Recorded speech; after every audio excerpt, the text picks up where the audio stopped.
Contrary to mainstream conceptions, Native American history does not end with the defeat of Chief Joseph and the Nez Perce in 1877, or the surrender of Geronimo in 1886. It does not even end with the violent suppression of the ghost dance religion at the massacre of Wounded Knee in 1890. Its final protagonists are not named Sitting Bull, Black Elk, or Ishi. The romantic notion of Native Americans fabricated by Hollywood and further advanced by the prophets of New Age spirituality is undercut when we realize that Native American society is still very much alive and its members are among the poorest in the United States. How very typical of an imperialist nation is it that from the rearview mirror of every SUV dangles a dream catcher, and white authors grow rich writing books on a horrid amalgam of beliefs, from wild speculation on Mayan religion, nitpicked practices of various native tribes, and Buddhism, and call it Native American spirituality. And meanwhile, the natives themselves have an average life expectancy of 58, they have the highest suicide rate in the United States, and 25% of them live below the poverty level, as compared to the national average of 12%. These facts do not sit well with the romantic fantasies that sustain our imperialist, capitalist, and yes, genocidal culture.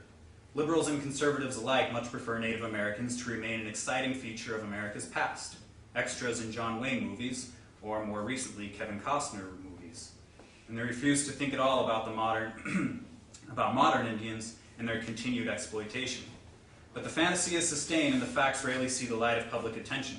Despite the best efforts of imperialist governments and New Age plastic Indians like Carlos Castaneda and James Arthur Ray, who exploit and pervert the religious practices of various First Nations, certain Native Americans still bravely resist European imperialism. In 1990, the Mohawk Warrior Society armed themselves and donned camouflage fatigues before facing off with the Quebec Provincial Police and the Canadian Army in order to prevent the expansion of a golf course onto the Kanesatake burial grounds.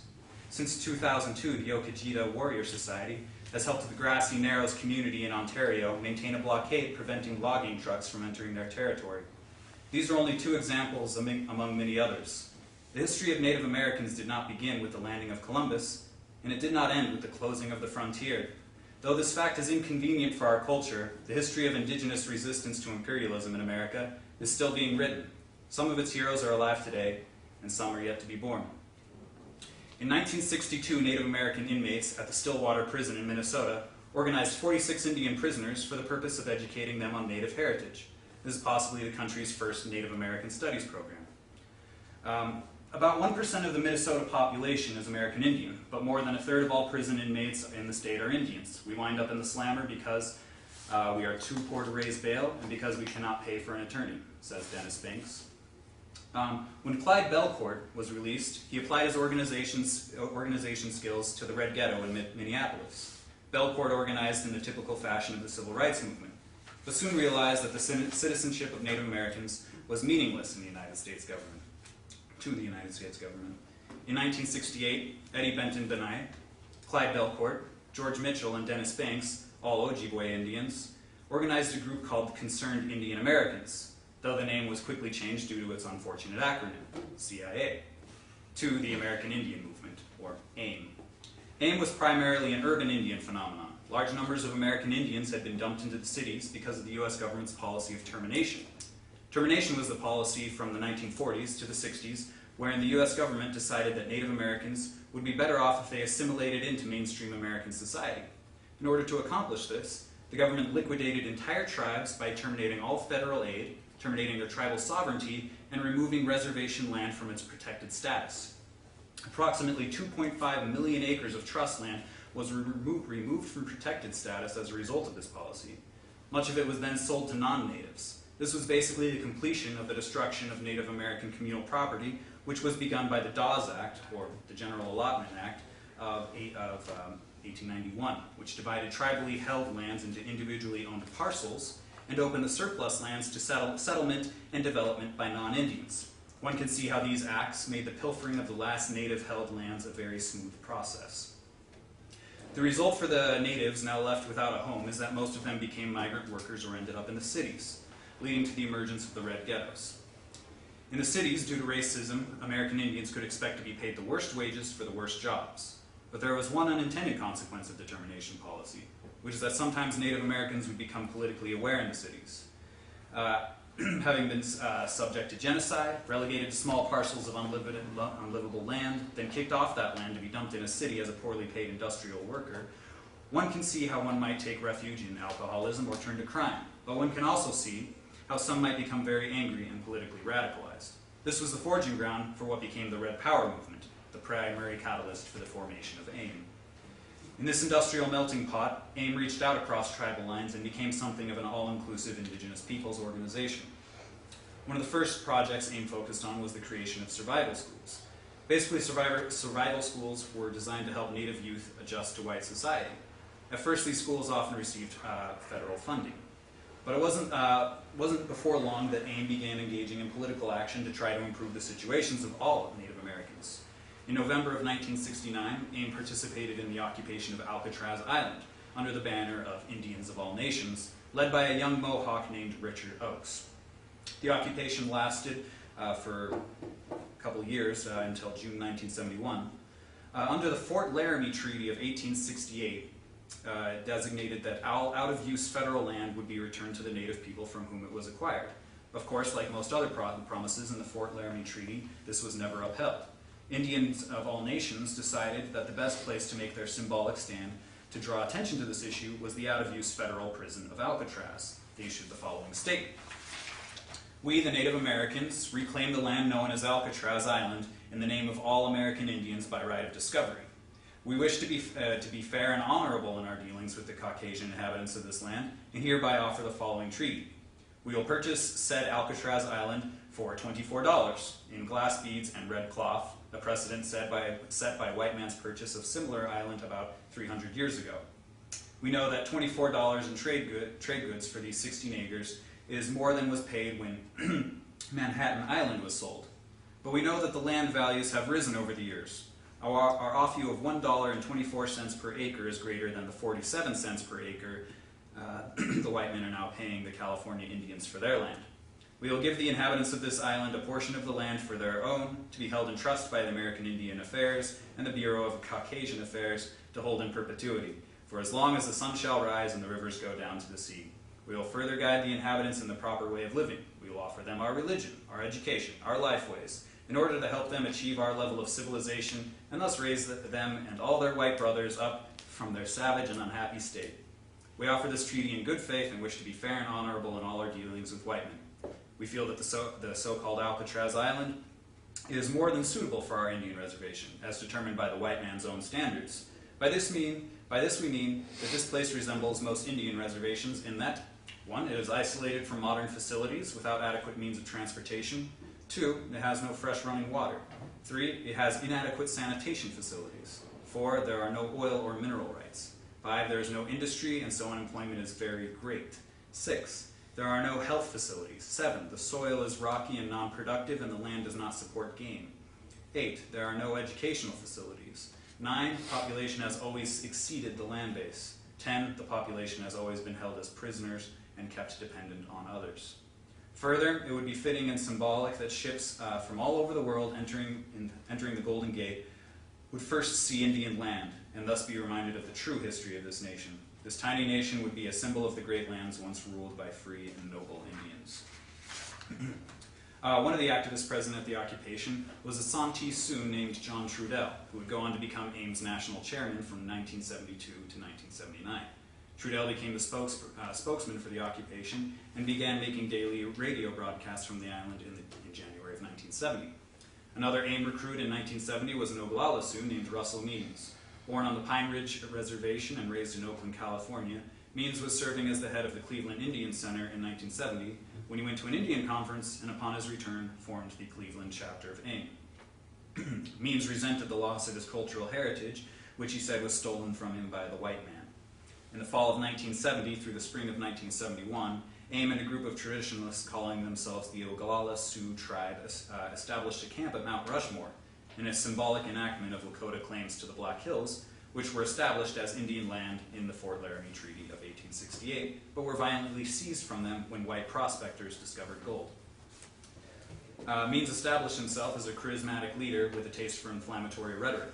The radical rhetoric of Means Dennis Banks and John Trudell, caused uneasiness with the whites and non-traditional Indians. It's not too much of a surprise that as AIM gained in publicity, the John Birch Society heard the rhetoric and saw the red headbands and quickly denounced AIM as a nest for ex-convicts and communists, a claim bolstered by the fact that AIM member Mad Bear Anderson had visited the Cuban communists in 1958, and various other members, including Russell Means, had allegedly been welcomed in North Vietnam in 1971. Both the John Birch Society and later the FBI understood the term Red Indian to mean just that. In 1970, Dennis Banks recruited Leonard Crow Dog, a Lakota medicine man, as the spiritual leader of AIM. Because AIM was composed of many urban Indians seeking a reconnection to their heritage, Crow Dog was an essential component in bridging the gap between urban and reservation Indians. In 1972, the leader of the Alcatraz occupation, Richard Oakes, saw a YMCA camp leader being rough with an Indian boy. Oakes confronted the manager, named Michael Morgan. Morgan's response was to pull out a handgun and fatally shoot Oakes. Morgan was only charged with involuntary manslaughter for his murder of Oakes. Various Indian groups were understandably outraged, and this served as the impetus for the Trail of Broken Treaties, which united these various groups in a caravan driving all the way from the West Coast to Washington, D.C. The caravan was 4 miles long, and it arrived in D.C. just before Election Day. The plan for the caravan was to present a 20-point proposal for improving U.S.-Indian relations. And basically, the 20 points more or less relate to reopening treaty discussions between the U.S. government and the American Indians. While in D.C., AIM went to the headquarters of the Bureau of Indian Affairs to speak with the BIA commissioner, Louis Bruce, about lodging for their tribal elders. Louis Bruce was sympathetic to AIM, but was instructed to withhold any open support for them by the head of the Bureau of Land Management, which is over the Bureau of Indian Affairs. His name was Harrison Loesch. Loesch was highly regarded by private mining and timber interests because the previous year he had approved leases on 90,000 acres of Apache land. Loesch had ruled that the environmental impact statements required by the National Environmental Policy Act were not needed for Indian territory because it was not public land. When AIM entered the BIA simply asking for lodging, a riot squad was called in and immediately began beating many of the Indians. AIM members barricaded themselves into the building, and an impromptu occupation began which lasted 5 days. During this time, AIM members ransacked files looking for documentation of mistreatment of Indians by the Bureau and claimed that they found them in abundance. One of the occupiers was named Leonard Peltier, a part Chippewa, part Sioux Indian from the Turtle Mountain Reservation in North Dakota. Peltier describes a moment when one old grandfather, a victim of the BAI throughout his life, took an axe, jumped up on the BIA commissioner's big mahogany desk, and split it in two. He laughed and wept ecstatically all the while, singing his death song, "There, take that and that," he cried between his gasps and chants, righting an ancient wrong with every blow. It was beautiful. He was crazy horse incarnate at that moment. Embarrassed and not wanting to authorize a massacre on the eve of Election Day, Nixon sought to sweep the incident under the rug as quickly as possible. The government gave $66,000 to the Indians and assisted them in leaving Washington. The government's attitude towards AIM changed swiftly after the BIA occupation, and all federal aid was withdrawn from the survival schools. In the East, support for Indians was too strong, which made it difficult for the government to prosecute any of the occupiers. But in the Midwest, where the white population was still very much racist toward the natives, AIM could be targeted easily. This is just what the FBI did under the designation COINTELPRO. The place they zeroed in on was the desperately poor reservation in South Dakota called Pine Ridge. Leonard Peltier was among the first targeted when two plainclothes cops provoked him into confrontation. Before any blows were struck, the two agents had pulled their guns on him, and they arrested him, put him in the back of a police van, and while they were ruthlessly beating him, they discovered a handgun on him, a handgun which he had just purchased and was as yet inoperable. Despite this, the officers claimed that he had pulled the gun on them and attempted to fire. In February of 1972, an Oglala man named Raymond Yellow Thunder was beaten for fun by two white brothers. Raymond was stripped and paraded around before a patriotic gathering at the American Legion dance in Gordon, Nebraska. The brothers then stuffed him in the trunk of their car and drove around for a while before dumping him in a field. Raymond died the next day, but his body was not discovered until a week later. The offenders were arrested and promptly released without bail. They were charged with second-degree manslaughter, and it was very likely that the charge would have been dismissed altogether. Ames rallied the people at the Pine Ridge Reservation with red flags and drums and led a caravan of 200 cars to Gordon, Nebraska to demand justice.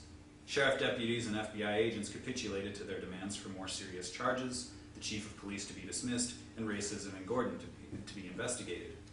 In this way, Ames managed to gain the respect of traditional Indians at Pine Ridge.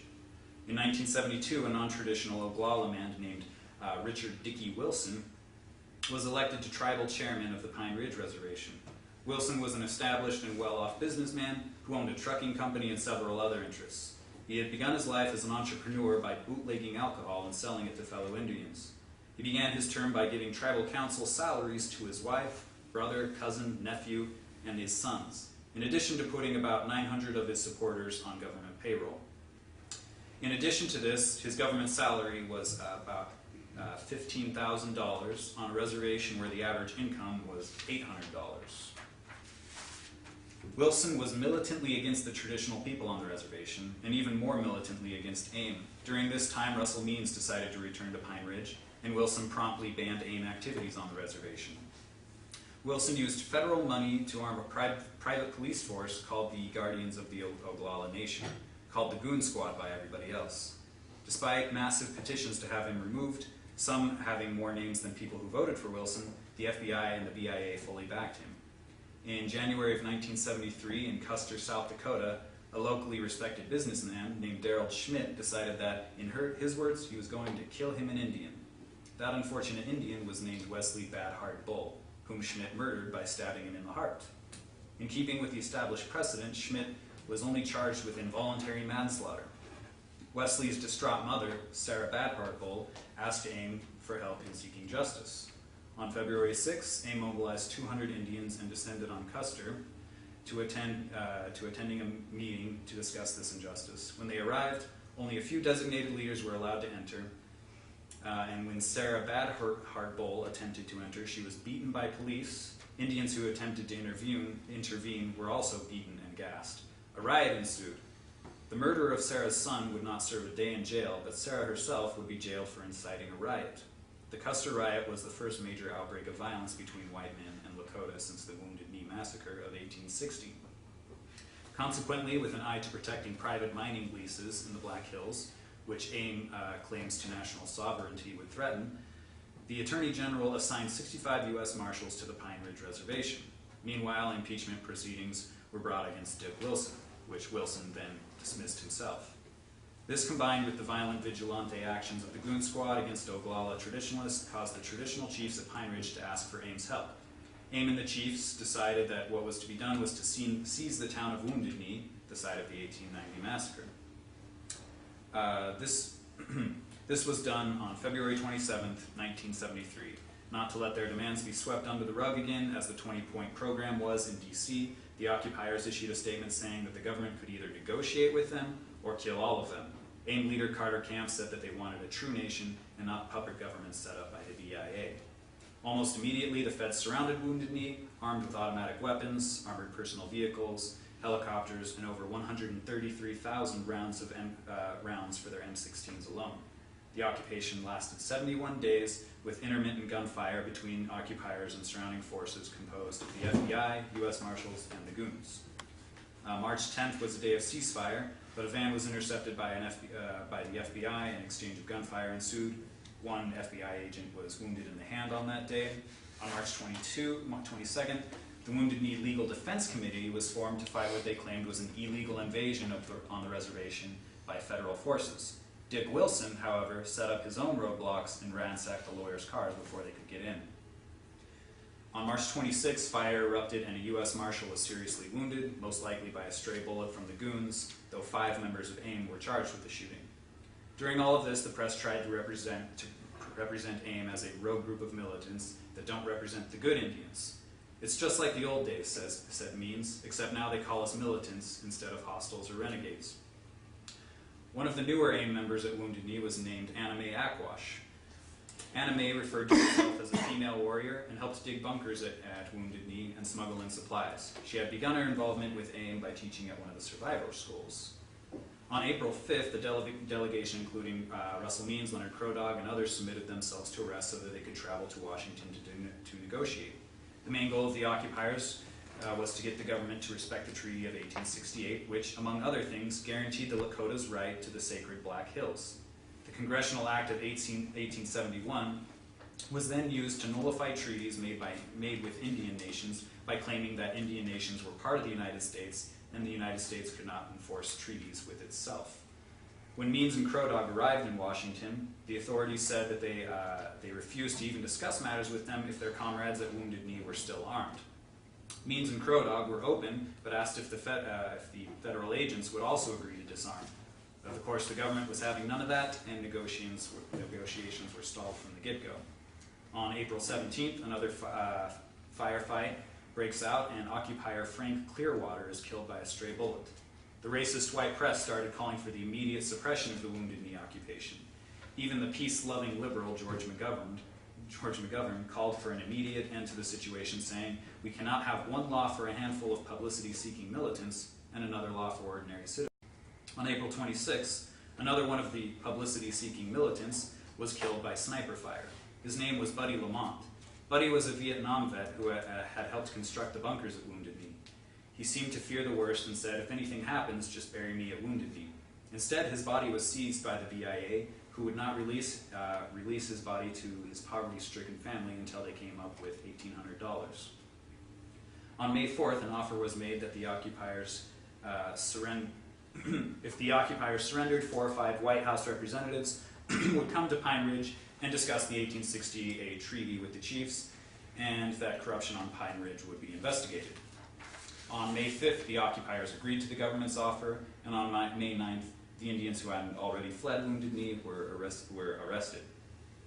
On May 17th, the promised White House delegation met with Chief Foolscrow and several hundred other Indians. The delegation had no authority, and after some empty discussion, the delegation returned to Washington saying that they would respond in 2 weeks. At the end of the 2 weeks, the hopeful Sioux Indians gathered once more to hear from the White House reps. But no one from the White House bothered to show up. Instead, they were presented with a letter which simply repeated that the days of treaty-making with Indians had ended with the Congressional Act of 1871. Senator McGovern once again chimed in on the situation, saying that it was ridiculous to talk about the Treaty of 1868 being carried out. Of course, he made no mention of the vacation property which he owned in the Black Hills. Corruption was never investigated. The demands of the Wounded Knee occupiers were not met. However, Dennis Banks would say the following about the experience.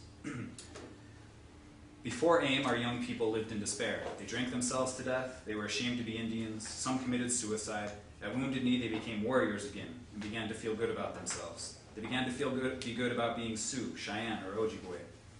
They put on their red face paint, let their hair grow long, and proudly wore their ribbon shirts. Under fire, they learned to respect themselves once more.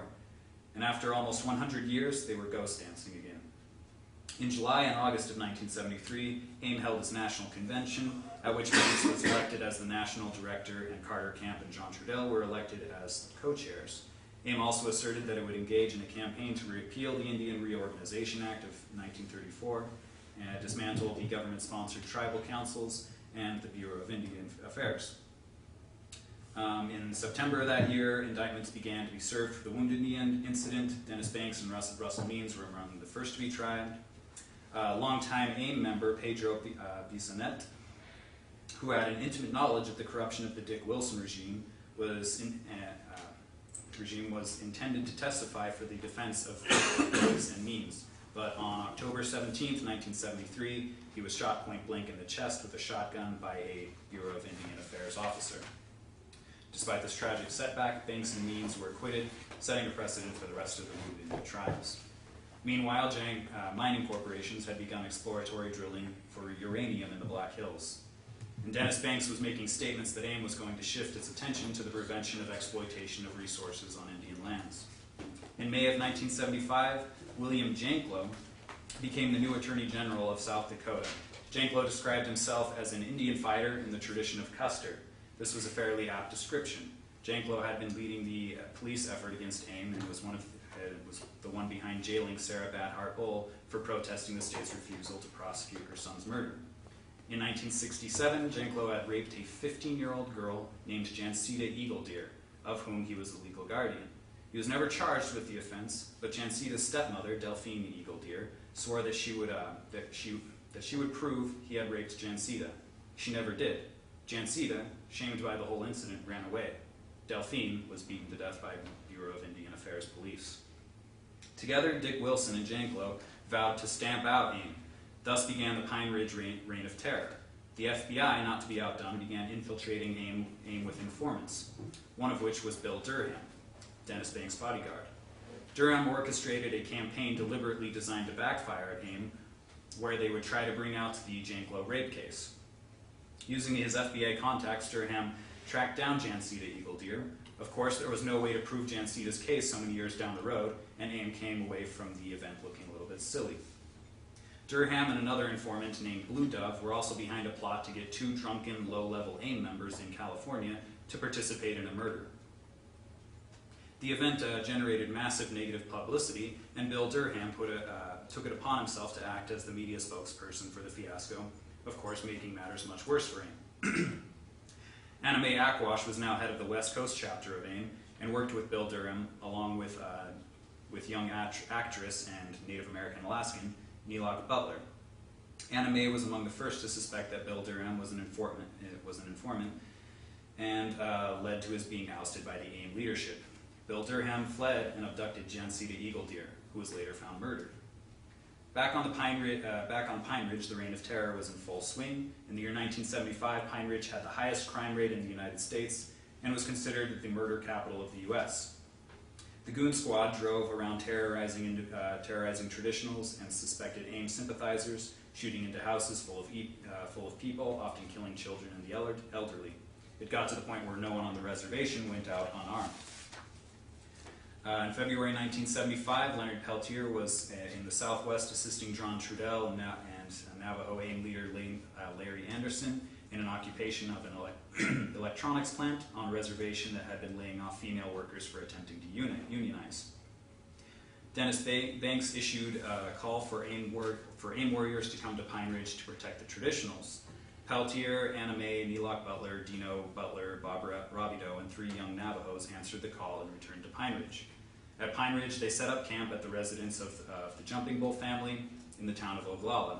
In addition to offering protection, Peltier's group planted community gardens, chopped firewood for the elderly, repaired buildings, and provided counseling for alcoholics. Peltier was a strong advocate for sobriety and forbade alcohol and drug use within his group. All of the group's gear, food, cars, and guns, was owned collectively. On June 8, 1975, Russell Means was shot in the back by a BIA agent. The bullet pierced his kidney, but he survived. John Trudell, fearing that AIM was being targeted for obliteration, stated that AIM warriors are to shoot back when fired at, even if it was a law enforcement agent. This was the state of affairs when 2 unmarked cars roared onto the Jumping Bull residence, guns blazing, on June 26, 1975. A firefight ensued. The AIM members, along with the young Navajo boys, charged up a hill overlooking the location of the 2 cars, where 2 men were firing their pistols. During the firefight, 2 backup cars came speeding up towards the camp. At 200 yards, one of the boys managed to shoot out one of their tires, sending the backup into panicked retreat. Eventually, the men by the cars were shot down and then executed by someone at close range. It soon became clear that these invaders were FBI agents Jack Kohler and Ronald Williams. In Peltier's words, "We each knew that stunned and vacant look in the other's eyes, what that vacant look in the other's eyes meant. If those agents were dead, we, those Indians of us at the Jumping Bull property that day, whether man, woman, or child, were as good as dead." The response of the FBI, police, and goons was suspiciously fast, and the hills around the ranch were suddenly swarming with hundreds of them, as if this was somehow a planned raid. Peltier, Robideau, Neelock, Dino, and the rest grabbed the fallen agents' weapons and fled, knowing that the odds of them surviving were low, whether they stayed and surrendered or not. In the first moments of flight, a 20-year-old member of AIM named Joe Stunts took a rear guard position and was shot through the forehead by a sniper rifle. The rest of the group sprinted south, while the air around them sang with automatic rifle fire. They stopped for a moment in a gully, and Peltier gathered everyone around for a prayer to the Great Spirit, Wakantanka. As he finished, an eagle flew directly above them and landed on a nearby tree, then flew off. They took this as a sign and followed the eagle. The feds and goons were hot on their trail, the whole time peppering their tracks with machine gun rounds. The group ran at a frantic pace, knee-locked barefoot over prairie cactus. Miraculously, they escaped and found refuge at a secluded home of an old man named Noah Wounded. From here on out, they walked at nights across the prairies. Incidentally, the day before the shootout, Dick Wilson signed over 1/8 of the Pine Ridge Reservation to the federal government. The area was rich in uranium deposits, and uranium mining has since contaminated the Lakota's water supply so badly that the Lakotas now experience a rate of spontaneous abortion 7 times the national average. Eventually, Peltier escaped to Canada and a massive manhunt began. Peltier was now on the FBI's 10 most wanted fugitives list.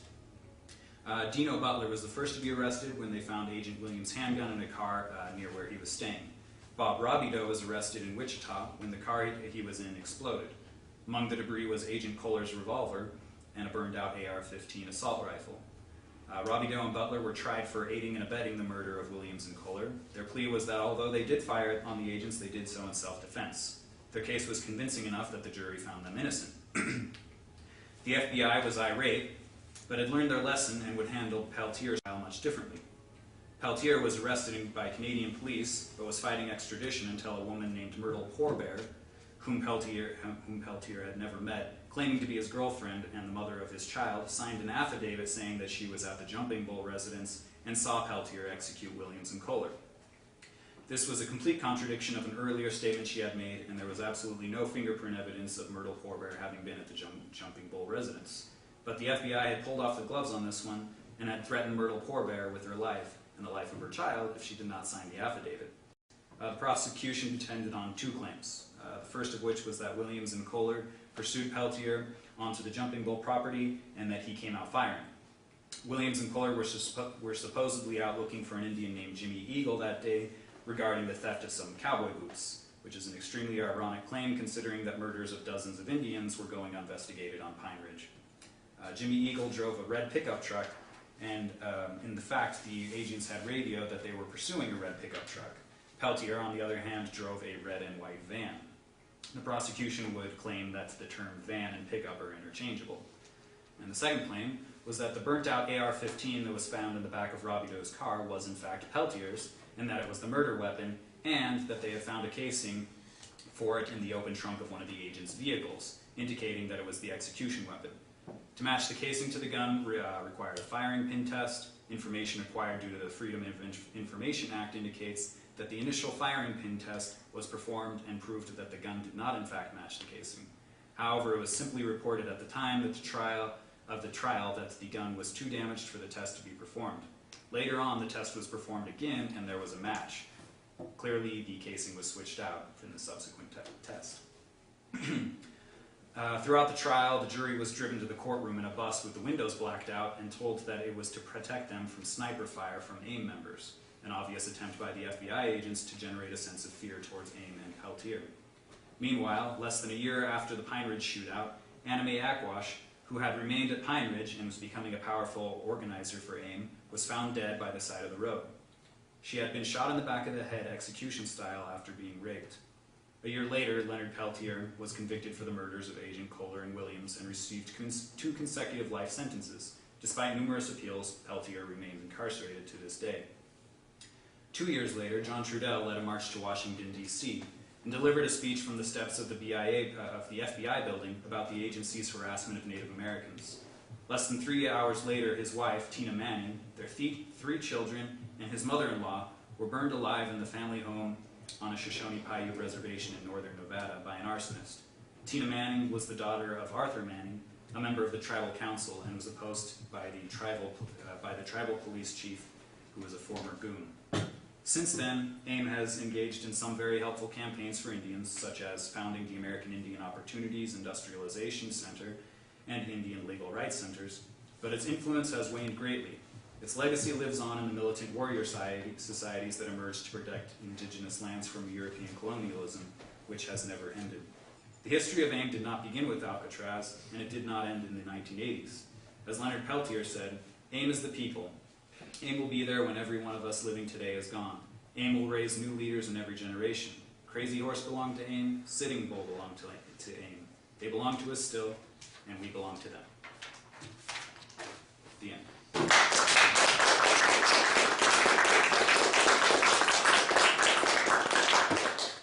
Any questions? Actually, if there's no objection, do you mind if we go in a circle and have everyone either ask a question or say something, or if they don't want to, just say pass? Okay, yeah, that's great. We'll start over here.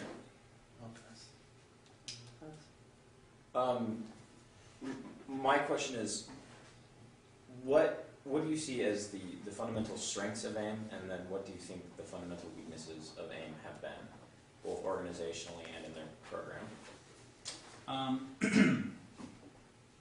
I think several of the AIM members kind of have indicated through the years that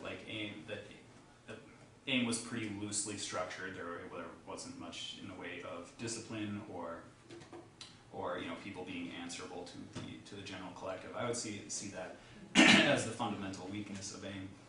The strengths are that it appealed to Indians across tribal lines, that they were extremely active and militant, and basically, I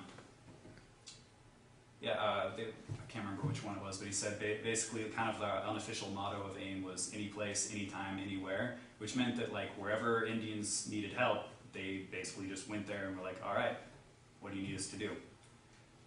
So as far as generating the support of the community, I think that was definitely one of their biggest strengths. Okay.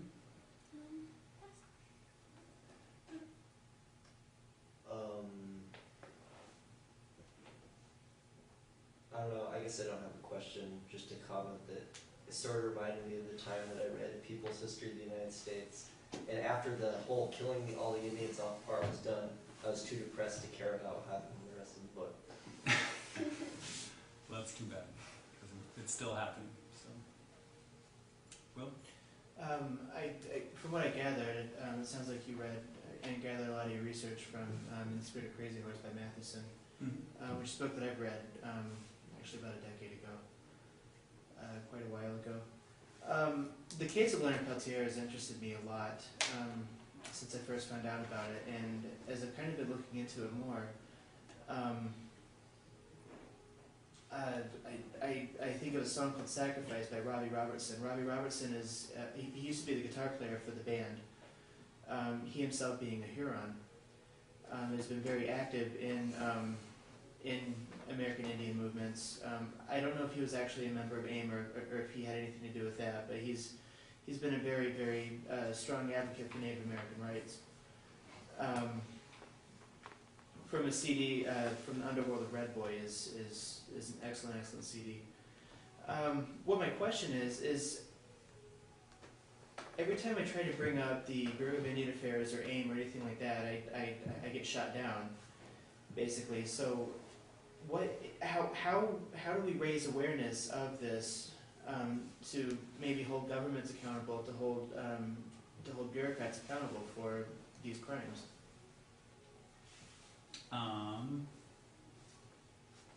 I personally think that one very helpful thing would be for AIM to be reactivated, for chapters to be started in places where there are no chapters now, and for those to be active and militant. I think this would be the best way. So, and for when those chapters do arrive, that groups like us support them and help to bring awareness to those kind of things. That's my opinion. I was going to ask you what other research materials you used other than that book. Yeah, so there's the film Incident at Oglala. There's Russell Means' biography, which is called Where White Men Fear to Tread. There's Dennis Banks' autobiography called Ojibwa Warrior. There's the prison writings of Leonard Peltier, and also the PBS did a really awesome series just recently called We Shall Remain. The final episode, and the episodes are an hour and a half long, final episode which is about the Wounded Knee incident, but talks more generally about AIM and such. So all those things are good. The pass? Since they were so militarily active in a lot of cases, I think what lessons do you think we can learn as kind of a revolutionary thing on what kind of what follies to avoid when taking actual violent military action, things like that, and then what can we learn from their experiments, I guess. Yeah. Well, I mean, so the accusation, like a lot of people say, like at the time, the accusations were that AIM was just this kind of violent thug group, but it's not accurate because AIM never advocated the use of violence as a means to an end. They were more like the Black Panthers or Malcolm X, where they said, "Hey, we should arm ourselves so we're not getting killed by, Dickie Wilson or the BIA and things like that." So I think that's definitely a good way to go as far as militant action goes. I'm not really sure. Like, one of the things is you probably shouldn't work yourself into a situation where you're all gonna get killed like some people who have armed themselves, kind of did like Move in Chicago and groups like that. I don't know. I don't have a whole ton of insight about that, I guess. Jacob? What type of organization was AIM? Because it kind of sounds like at certain points it was very active and very visible, and then at other times it was kind of underground. Can you talk a little bit about that? Why do you say that they were underground exactly? Well, I mean, it seems to me like when we talk about these massacres that come in from FBI agents and things like this, like they always had to sort of, in a sense, find them. But if they're a really visible group and they're doing a whole lot of active community things, Yeah, well, basically, I wouldn't say that the group ever was like an underground organization. At various times, relating to various offenses, different members of the group would go underground. Leonard Peltier, even before the Pine Ridge shootout, had kind of gone on the lam for a while, even though he still remained extremely active, helping out in in different fish-ins where Indians would go and they would fish in violation of state government regulations, to assert their tribal rights there. Anyways, point being is that the group itself never went underground, but Leonard Peltier went kind of on the lam because of charges regarding when those FBI officers were beating the hell out of him. And he never went to trial about that. He was kind of skipped town. Some of them went kind of on the lam after the Custer riots, when they were protesting there, because they actually burnt down a courthouse during those riots and kind of did battle with some cops and things like that. So there were a lot of indictments about that, and Dennis Banks and a bunch of others went underground for a period of time for that. So yeah, I guess that's my answer. So just individuals related to specific cases on a few occasions went underground, but for the most part they stayed fairly visible and active. Does that answer your question? It does. Okay, John Rose? Pass. Good job. Pass. All right, any additional questions? Do you know if the Iroquois tribe is also part? If any members of the Iroquois Nation are also part of the AIM or ever have been part of the AIM? I'm sure they are, as none of the more famous members are specifically from tribes of the Iroquois League.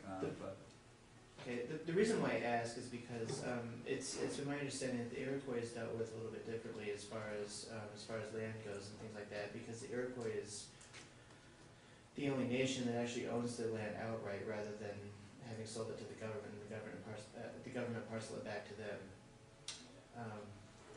Or at least this is my understanding that I received after talking to someone who grew up on an Iroquois reservation. Yeah, well, the Iroquois League is actually made up of 5, 6 other nations, and so that might be true of some of them. I can't say for sure. I know the Seneca are one of those tribes, and the Seneca are actually at this point reservationless because basically during the days of termination, they like the government was building a dam which would then submerge their reservation, and the government told the tribe that, hey, we're only going to pay you for the damages to this if you accept the termination of your tribe, and which basically they were forced to do. So, yeah, so I'm not sure as far as the other ones, but I mean, there's one example. Jacob. Yeah, it seemed to me like this is a really bloody, violent sort of thing that, at least if it hits people's attention, that people wouldn't really tolerate for the sake of their own feel-goods, your average sort of American. So I guess my question that I'm asking is now the oppression of various indigenous and Indian peoples administrative rather than more violent, or is that sort of thing still going on? Well, the violence that the FBI and the BIA brought out against members of AIM was, it seems like, in direct proportion to the militancy of AIM. Like, in other words, they felt threatened by AIM as they did by all these other groups at the time, by the Black Panthers, the SDS, and all those kind of things. So yeah, I would say that as far as racism against Indians go today, or like the suppression of Indians go, it would have to be more of an administrative thing than outright we're killing these people by shooting them in the back of the head. Right, I mean, which is awful still, but like, I could equally see it being something that just nobody talks about. That's why I ask. Yeah, well, I'm not familiar with any extremely recent cases of the government having executed any Indians. I mean, of course, Peltier is still in jail in Canada during the what's called the Oka crisis, where the Mohawk Indians defended their land from being turned into a luxury home and golf course area. I think one Mohawk man was shot during that confrontation. I mean, that was like the Canadian police and everything was called in on that one, so that got pretty heated there. Why does this remind me of Israel and Gaza? Because it's the exact same thing. The exact same thing. I Greg? said luxury homes and just something went off in my head. Could you talk a little bit about the current status of AIM, especially in regards to the Ground Council of AIM and the autonomous AIM chapters? Yeah, so there's right now basically, as of about 1993 and the beginnings of that were into the 80s, AIM split into, well, depending on who you ask, it's split. There's the Grand Governing Council, which consists of the Belcourt family, Clyde, Vernon, etc., and Dennis Banks, that's out of Minneapolis. Then there's also the autonomous chapters, which consist of Russell Means, as well as Ward Churchill in Denver, and a few others like that. Basically, the autonomous chapters say that we're accusing the Belcourts and things of exercising to being too authoritarian, so they form these autonomous chapters. The Belcourts cited various things about Russell Means. There's been some accusations that he was engaged in some fraud and things like that. But in addition to that, they also was a slight ideological split with regard to the Sandinista Mosquito Indian conflict in Nicaragua, in which various persons such as Russell Means and Ward Churchill supported the Mosquito Indians against the Sandinista, the new revolutionary Sandinista government, for various reasons. So, yeah, so basically that's the state of things now. There's the autonomous chapters, which there's a few of those, and then there's the Minneapolis branch. Do you have any follow-up questions on that? Just to be clear, though, it's also not just between the Mosquitoes and the Sandinistas. It's also with the CIA, backed Contras. Well, sure, that's one way to look at it. One of the the Mosquito Indians, one of the principal people that was being funded by the CIA was a man by the name of Fagoff, and from what I understand, Ward Churchill, I'm not sure what Means' stance on him is, but Ward Churchill does not support Fagoff. is more sympathetic to another man named Brooklyn Rivera, who who basically rejected both. Well, at first was kind of indirectly receiving funds from the CIA, but then later said, no, this is kind of our battle, and wanted to actually reconcile the differences between the Sandinistas and the Mosquitos, still fighting for autonomy and sovereignty for the Mosquito Nation, but not necessarily being counter-revolutionary. But since the Sandinistas were engaged in forced relocation, destruction of villages, some of the Mosquito Indians did take up arms against the Sandinista government. Does that address that? Yeah, well, and again, it's also, if you don't mind me pointing it out, I mean, obviously you didn't touch on him, which is a really good thing, because I think when AIM is connected to him, right? I mean, I can ask this as a question. Do you know what tribe Ward Churchill is? I think he calls himself Greek, perchance? Yeah, I know he has honorary. Yeah, no, there's the whole big debate as to whether Ward Churchill is an actual Native American or if he pretends to be. But I think that's an important question. I don't know. I mean, for all the corruption of, or the alleged corruption of the Bell courts, right? I mean, it's worth noting that Ward Churchill, the academic criticisms of Ward Churchill are ridiculous and basically just a smear, and I'm willing to admit that. But to what extent that he is, right, a white intellectual profiting off of the American Indian movement, I find troubling, and then also the fact that Russell Means, worked with the CIA, because you can say for all those other people, oh well, they were indirectly, supporting, but Russell Means directly worked with operatives on the ground. Yeah, well, I mean, the big thing, as far as I understand it, is he was running guns, and he directly ran those guns, which, if I'm not mistaken, were paid for indirectly by the U.S. government vis-a-vis the Iranians. So, I mean, do you think that there is something important about this split, or do you think that? No, I mean, I think I definitely think it's important. As far as if Ward Churchill is an actual Native American or not, I can't say. I don't know. He still claims that he is, and it seems like there are several tribal